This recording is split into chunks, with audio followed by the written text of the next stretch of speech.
சங்கீதம் 62:5-6. என்ன ஆத்துமாவே நம்ம யார் நோக்கி? தேவனையே நோக்கி அமர்ந்தது. ஓகே, ஹல்லேலூயா. நான் நம்புகிறது அவரால் ஆகும். சரி, அவர்தான் என் கண்மலை, என் ரட்சிப்பு, உயர்ந்த அடைக்கலமானவர். ஹல்லேலூயா. இங்க வந்திருக்கிற நீங்க அசைக்கப்பட போறது இல்லை. ஏன்னா கண்மலையை பிடிச்சு வச்சிருக்கிறீங்க, உயர்ந்த இடத்துல வச்சிருக்கிறாருல்ல. நீங்க யாருக்கு முன்பாக, போராட்டத்துக்கு முன்பாக உங்களை என்ன பண்ண முடியாது, அசைக்க பண்ணவே. விசுவாசிக்கிறவங்க நான் அசைக்கப்பட போவது இல்லை.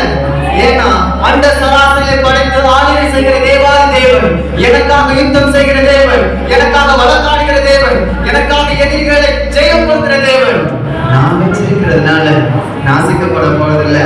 பாடல் பாடத்துல முதலாவது பாடல், யாக்கோபை போல நீங்க அசைக்கப்பட போறது இல்லைல்ல. நீங்க ஆசீர்வாதமா இருக்க போறீங்கல்ல. போராட ஆயத்தமா இருக்கிறீங்களா? ஹல்லேலூயா. போராட்டம் நமக்கு ஆசீர்வாதம். யுத்த காலத்துக்கு போராடும் அவங்களுக்கு ஆசீர்வாதம். தேவன் உங்களை மேல வச்சிருக்கிற அந்த அபிஷேகம் கிருபை வெளிப்படணும்னா விசுவாசத்தை மேற்கொள்ள வேண்டும். உங்களுக்கு முன்பாக இருக்கிற யாரு? பக்கத்துல நம்ம அண்ணன், தங்கச்சி, அப்பா, அம்மா, அவங்க நமக்கு போராட்டம் கிடையாது. அவங்க ஒரு செகண்ட்ல தேவன் மனம் மாத்திடுவாரு, ஒன்று சேர்த்துடுவாரு. ஆனா யாரு கூட போராட்டம்? உங்களை அழிக்க நினைக்கிற பிசாசோட போராடுங்க.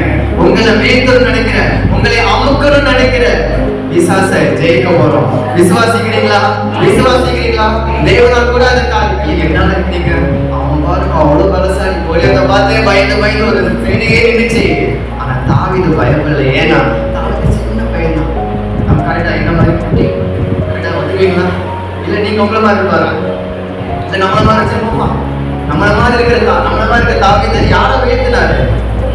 ஓடினத்தை விட்டு. ஏன்னா அவருக்கு தெரியும் என் தேவன் எப்படிப்பட்டவர். நீ நிந்திக்கிறல்ல, அவருடைய வல்லமையான யாக்கோபை போல போராட்டமா?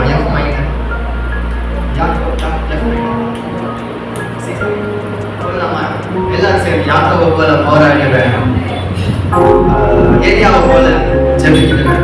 2 வரிகளை நம்ம பாடும் போது கர்த்தர் மேல நம்ம என்ன பண்ண போறோம்? இறக்கத்தை வைக்க போறோம். ஆண்டவரே, இனி நான் போராட்டத்துக்கு நான் கலங்கி பயந்து ஓட போறது இல்லை. கோலியாத்தை கண்டு என்ன பண்ண போறது இல்லை, பயந்து அடிக்க போறது இல்லை. நான் விட மாட்டேன்.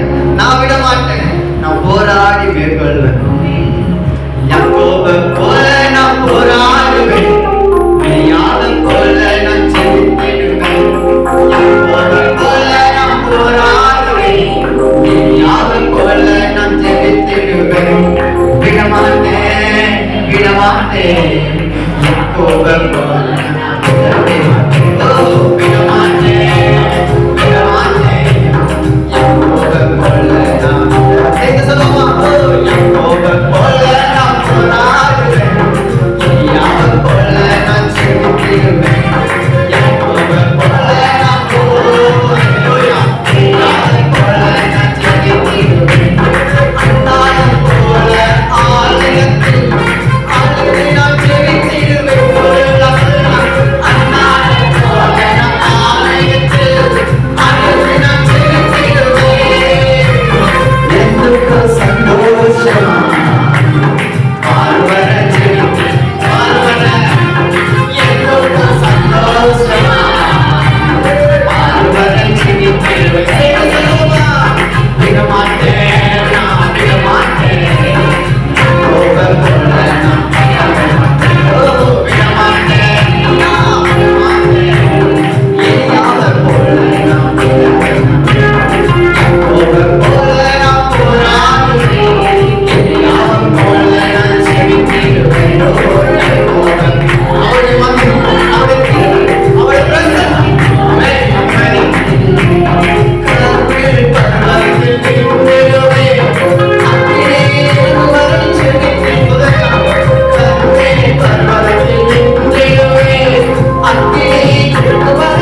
போல நான் சொல்லுங்க தாவீது போல ஆகுவேன் யாவும் போல நான் செலுத்திடுவேன் யாக்கோபு போல நான் போராடுவேன் யாவும் போல நான் செலுத்திடுவேன்.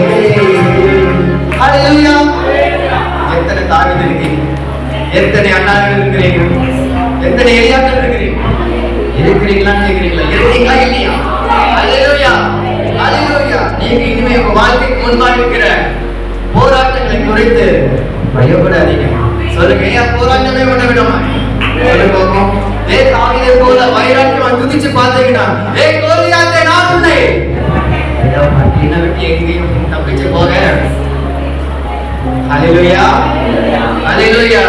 போராட்டம் கண்டு பயந்து நாடுகள் நாட்கள் போதும். சொல்லுங்க போதும். பக்கத்துல போய் சொல்லுங்க போதும் போதும். பயந்து நடுங்கி கூடி குறைகிற மூளை உட்கார்ந்து அழுதுலாம் போதும்.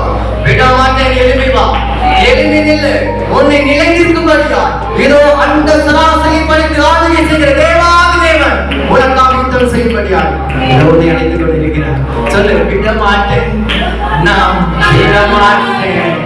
உங்க வாழ்க்கையில போராட்டம் இருக்குதா இருக்குதா இல்லையா? கண்ணீர் இருக்குதா, கவலை இருக்குதா? எது இருக்கட்டும், தோல்வி மேல தோல்வி இருக்கட்டும், என் தோல்வியை உன்னை விட மாட்டேன், நான் விட மாட்டேன். தோல்வியிலே ஏன்னா அண்ணாடு போல ஜெபிக்க போறேன். அது மட்டும்தான் கஷ்டம் இல்ல. ஜெபிச்சா இந்த சந்தோஷம் தான் நல்லா இருக்குது, ஆனா பிரச்சனை ஜெபம் இல்லை.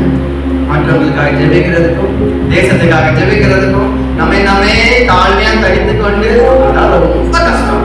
நான் யார் தெரியுமா, எங்க தாத்தா யார் தெரியுமா, எங்க தாத்தாக்கு தான் தெரியும், எல்லாரும் யார் தெரியுமா, நீங்க யாருன்னு கேட்க பதிவில்லை.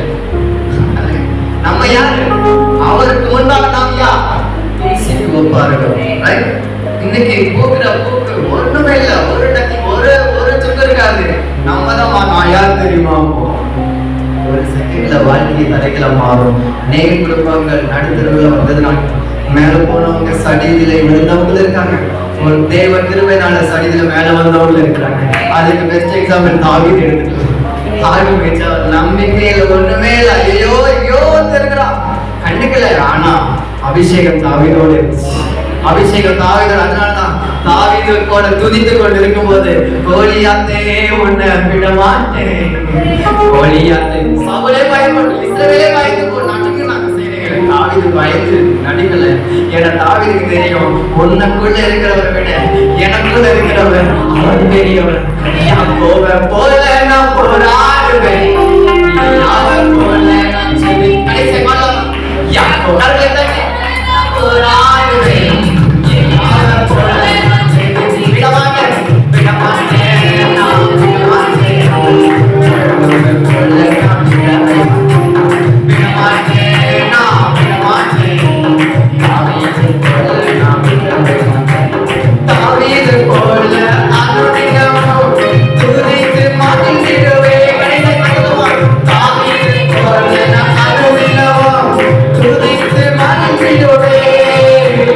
கோலியாத்தை வந்தாலும் நாமத்தில மகிழ்ந்திடுவேன்.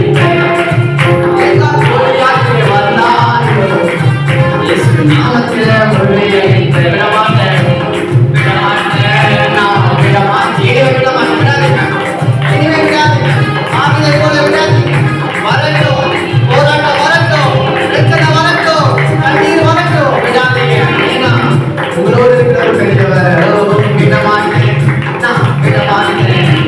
தாவீதை போல நான் சொல்லுங்க, விட மாட்டேன், நான் அண்ணாடு போல நான் விட மாட்டேன். யாக்கோபை போல நான் போராடுவேன், எல்லாரும் போல நான் ஜெபிக்க. யாக்கோபை போல நான் போராடுவேன், எல்லாரும் போல நான். ஹல்லேலூயா ஹல்லேலூயா. ஜெபிப்பீங்களா? போராடுவீங்களா? வெற்றி பெறுவீங்களா? வெற்றி எத்தனை பேர் சுதந்திரிச்சிட்டீங்க? எத்தனை பேர் சுதந்திரிச்சிட்டீங்க? எத்தனை பேர் கோலியாத்தை வீழ்த்திட்டீங்க? எத்தனை பேர் கண்ணீர் கவலை வாரத்தை எல்லாத்தையும் நீக்கிட்டீங்க? ஜெய கிறிஸ்து உங்களுக்கு முன்பாக கடந்து செல்கிறார். ஆமென். எதற்காக? உங்களுக்கு ஜெயத்தை தருவதற்காக. ஜெயத்தை பெற்றுக்கொண்டு அழுதிருந்தா ரோஜன் உண்டாங்க. பாஸ் ஆனதுக்கு அப்புறம் ஐயோ பாஸ் ஆகலையேன்னு கவலைப்படுவாங்க. வெற்றி கிடைச்சதுக்கு அப்புறம் இன்னும் படிச்சுட்டு இருந்தாங்கன்னா நம்மள மாதிரி ஒரு புத்திசாலி யாரா இருப்பாங்களா? இல்ல இதப்பா ஃபர்ஸ்ட் மார்க், இல்ல இல்ல நான் படிக்கல எனக்கு பாஸ் ஜெயிச்சுட்ட, இல்ல சர்டிபிகேட் கூட ரெடியா போனா சர்டிபிகேட் வாங்கிடலாம், இல்ல நான் மறுபடியும் எக்ஸாம் எழுத போறேன், ஜெயிச்சுட்ட நீ தான் நம்பர் 1 மார்க். இல்ல இல்ல அப்படிதான் இன்னைக்கு இருக்கிறோம். உண்மையான அண்ட சராசரி படித்த ஜீவன தேவனை வைத்துக் கொண்டிருக்கிற நம்ம கோயிலத்தை ஒரு வார்த்தையில இறையாதே எப்படிப்பட்ட சுனாமி போல அலைகள் வந்தாலும் இறையாதே அமைதலான்னு சொன்ன தேவனுடைய நாம பிள்ளைகளாயிருக்கிற நீங்களும் நானும் தான் அழுது வாய்ந்து நடிக்கிட்டு இருக்கிறோம். யாருக்கு அடுத்து சின்ன குண்டூசி பிரச்சனையை பார்த்து, சின்ன குண்டூசி பிரச்சனை அதை கிட்ட புத்தி இருக்கும், போச்சே என்ன கைவிட்டு விட்டாரே. இனி சொல்லாதீங்க, உங்களுக்குள் இருக்கிறவர் பெரியவர், உங்களோடு இருக்கிறவர் பெரியவர், அவர் ஜீவன் உள்ளவர், உங்களுக்காக யாவையும் செய்து முடிப்பார். உங்களுக்குன்னு ஒரு பந்தை ஆயத்தப்படுத்திருக்காரு எங்க சத்துருக்களுக்கு முன்பா. நீங்க போங்க, உட்காருங்க, சாப்பிடுங்க, உங்க மேல அபிஷேகம். நீங்க போகணும், உட்காரணும், போயிட்டு வந்தாலும் இருக்காது. அந்த திருப்தியான ஆகாரம் உங்களுக்கு எனக்கு அபிஷேகம் இருக்கு.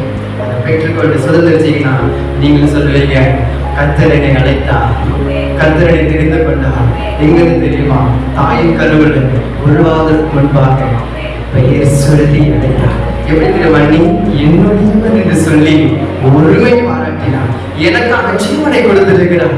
எனக்கு ஜீவனை மாத்திரமல்ல, ஒரு புதிய பாதை, புதிய வாழ்வு, புதிய உயர்வு, புதிய சிங்காசனத்துல அது நிலைத்திருக்கும்படியான ஆசீர்வாதத்தை தந்திருக்கிறார். நீங்க சொல்றீங்களா இல்லையா? நான் சொல்றேன்.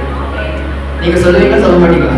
நீங்க சொல்ல மாட்டீங்க, நான் சொல்றேன். நான் சொல்றேன் பிரச்சனை நான் ஆசீர்வதிச்சு சொல்றீங்களா? நீங்க சொல்லுங்க, பக்கத்துல சொல்லுங்க, பக்கத்துல சொல்லுங்க. இந்த தேவன் ஆசீர்வதித்திருக்கேன், என்னை இனி ஆசீர்வதிப்பா. அல்லேலூயா, அல்லேலூயா, அல்லேலூயா.